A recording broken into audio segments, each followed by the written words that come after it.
लोकसभा निवडणुकांची घोषणा। देशामध्ये 19 एप्रिल ते 1 जून दरम्यान 7 टप्प्यामध्ये मतदान। 4 जूनला लोकसभेचा महानिकाल। आजपासून आचारसंहिता लागू। महाराष्ट्रामध्ये एकूण 5 टप्प्यात मतदान। 19 एप्रिल ते 26 एप्रिल तसंच 7 मे, 13 मे आणि 20 मे या दिवशी राज्यात मतदान होणार। 20 मे या दिवशी मुंबईसह MMR मध्ये मतदान। मुंबईत 6 ठिकाणी तर ठाणे, कल्याण, पालघर, भिवंडीतही 20 मे रोजीच मतदान।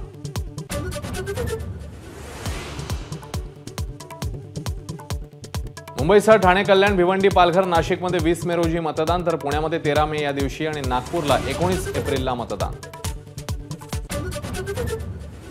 निवडणुकांदरम्यान हिंसाचार खपवून घेणार नाही। प्रचार करताना भाषेची मर्यादा ओलांडू नका। दिशाभूल करणाऱ्या जाहिराती रोखा। मुख्य निवडणूक आयुक्तांची तंबी। सोशल मीडियावरही करडी नजर। 2 टप्प्यात होणाऱ्या निवडणुका 5 टप्प्यात का घेताय? प्रकाश आंबेडकरांचा सवाल। तर निवडणूक पारदर्शकपणे पार पाडण्याची गॅरंटी मोदी घेणार का? राऊतांचा टोला। इंडिया आघाडीच्या उद्याच्या सभेला सोनिया गांधी उपस्थित राहणार। राहुल गांधी, प्रियंका गांधी, सोनिया गांधी उद्या शिवाजी पार्कवर एल्गार पुकारणार।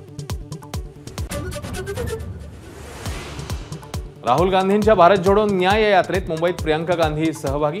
चैत्यभूमीवर न्याय यात्रेचा समारोप। उद्या इंडिया आघाडीची शिवाजी पार्कवर सभा। काँग्रेसला निवडणूक पुन्हा काळ्या पैशांकडे न्यायची आहे। काळ्या पैशाचा स्रोत बंद झाल्यानं राहुल गांधींचं वक्तव्य।